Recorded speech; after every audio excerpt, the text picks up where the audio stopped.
Itulah pertama kali tuan-tuan. Tuan boleh dengar kita bercakap 1 jam, tengok semua slide saya, dah buat satu kesimpulan 5 minit je. Saya wartawan pergi cover Aceh. Setiap kali saya masuk ke Aceh, orang tak tahu tentang wartawan. Bila tengok kenderaan ni, orang ingat kita ni misi kemanusiaan daripada Malaysia. Jadi Aceh masa tu dah kena tsunami. Saya sampai sekitar 4 hari bulan Januari. Berarti tsunami baru seminggu, mayat masih banyak, apa semua, keadaan makin kalut, ramai orang kelaparan apa semua. Jadi sampai satu masa, saya deal banyak dengan orang Langkawi sebab saya nak tumpang kapal Navy. Jadi saya nak pergi sebagai wartawannya, nak tumpang kapal Navy. Tapi saya kesian kerana di Aceh ni orang tak ada makanan. Jadi saya minta lah dekat orang Langkawi ni kan, tolonglah sediakan Quran. Terus saya minta kat orang Langkawi carilah ubat kutu, pasal budak-budak dah penuh kutu kan, sebab tidur di kemah-kemah. Lepas tu saya minta ketik kuku sebab kuku mereka panjang. Jadi kalau dia orang makan makanan nanti akan jadi kotoran. Jadi sampai satu masa Tun tanya, saya nak dengar cerita tentang Aceh apa berlaku, tak ada ke orang Malaysia yang pergi sana? Jadi orang Langkawi yang saya berurusan ni, dia bagi tahu ada. Nanti budak tu akan balik dan dia akan datang ke Langkawi lagi minta bantuan orang Langkawi. Tapi saya pergi dengan flight dan saya pergi dengan ke Navy. Saya tak ada bawa banyak bantuan. Makanan tak ada lagi. Jadi saya pun balik. Bila balik, sampai dekat Langkawi, dia orang bagi tahu kata Tun Mahathir tengah cari saya. Dia nak jumpa saya besok. Jadi saya sampai hari Sabtu, saya ingat lagi hari Ahad, di mana Tun tunggu saya dekat Berjaya Resort. Saya pergilah jumpa Tun.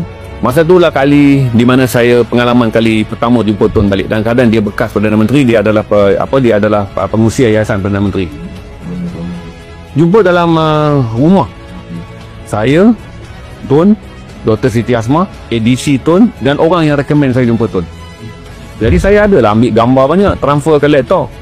Saya briefing lah dekat Tun. Tun, keadaan dia macam ni, Tun, keadaan dia macam ni, Tun, keadaan dia macam ni, Tun, keadaan dia macam ni. Dia pun dengar. Lepas tu saya rasa bersalah lah tuan-tuan, sebab saya rasa saya cakap banyak daripada Tun. Saya rasa bersalah sebab ada 20 keping gambar yang saya tunjuk. Saya kata, Tun, Tun tetap habiskan semua gambar tu dan jelaskan kepada saya cara terperinci. Ni saya nak jelaskan macam mana, kenapa Tun menjadi good listener. Dia sentiasa dengar je. Saya cerita ekonomi dia, struktur kewangan, bagaimana keadaan gini. Tun kata kat saya, yang dulu tu awak bawa 80,000. Saya dah dapat bantuan daripada Yayasan Tun, 80,000. Ni balik nak report tentang bantuan yang kedua. Tun kata jangan bawa makanan. Tun kata bawa duit. Sebab tadi awak ada cerita nak bina surau. Awak kata kan? Jadi kata gaji dan orang yang kutip kat papan tu supaya mereka ada semangat bekerja dan ekonomi bermula. Dalam story saya tunjuk ada satu lori saya sewa Tun. Tapi lori banyak, cuma saya mampu sewa 2-3 lori je. Sebab saya bawa makanan, duit tunai tak banyak. Tun kata kat saya, dah ada lori sewa, bagi peniaga lori tu ada perniagaan. Ambil lori tu, masuk ke tempat yang ada makanan, beli makanan dekat situ. Supaya duit tunai mengalihkan ekonomi pada orang Aceh. Kalau kita bawa makanan, dia kata, orang Aceh ni perlukan bergerak kerana ekonomi. Balikkan peluang pekerjaan. Semua sumber yang ada dalam pembangunan semula, termasuk tapan buruk untuk bina rumah, termasuk cari tukang masak yang masak untuk kanak-kanak makan, gajikan mereka Tun kata. Supaya ekonomi ni hidup dan orang termotivasi. Itulah pertama kali tuan-tuan. Tun boleh dengar kita bercakap 1 jam, tengok semua slide saya, dah buat satu kesimpulan 5 minit je. Nanti dia footage semua penjelasan orang, kepintaran dia, proses semua maklumat, dia bagi suggestion. Okey, sekarang ni bawa cash 80,000, agihkan dalam bentuk struktur ekonomi. Sebab makanan dah banyak. Dia kata nak bagi orang keluar dan merasa bahawa hidup telah bermula. Iaitu ada pekerjaan, ada gaji yang dibayar, ada lori, dia ada nilai komersial. Bayar kepada lori, bayar duit minyak.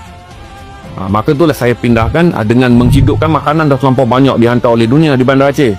Tapi makanan tak boleh keluar sebab lorinya tak ada, pekerjanya tak ada, tunainya tak ada. Orang semua bawa makanan, lepas tu nak hidupkan ekonomi tu dia harap sukarelawan. Sukarelawan ni pula tak boleh nak bagi lori dia kalau minyak tak diisi. Maka saya bagi strukturkan, mencantumkan bahagian makanan yang terabai banyak di bahagian Bandar Aceh, tempat destinasi untuk orang terima makanan, tak pertalian dia tu, di mana menggerakkan misi tunai bagi membuat. Memang ada terak askar bawa pun, tapi nak bagi rakyat Aceh bekerja. Maka itulah saya faham, panjang dia dengar. Dan kemudian Tun ni, dia ambil semua pengetahuan daripada orang. Lepas tu NGO mana nak pergi jumpa dia, nak sapu duit, dia kena tahu berapa nak pergi hantar Bandar Aceh sebab dia dah dengar penjelasan saya. Lepas tu dia kata ramai NGO datang dekat dia minta duit sebab dah dengar saya yang bukan NGO ni, Tun bagi kepercayaan. Jadi NGO semua serbu nak pergi sapu duit dekat Tun. Bila mereka brief, Tun boleh tahulah dia orang tak ada apa. Tun tanya, sekolah dekat mana yang kamu nak jadikan pusat pendidikan? Orang tu ada jawab, sebab dia tak pernah pergi. Jadi Tun menggunakan pengetahuan kita, ambil semua proses yang dia dengar, supaya kalau ada orang datang hujah dengan dia, orang tu tak boleh jawab hujah yang dipanggil sebagai pick up knowledge. Dia pick up knowledge daripada kita. Orang tu tak boleh jawab sebagai original knowledge. Tun tahu dah, kamu datang ni nak duit, lepas tu kamu ni bukan nak apa, kamu nak enjoy duit aku. Maka barulah saya faham kenapa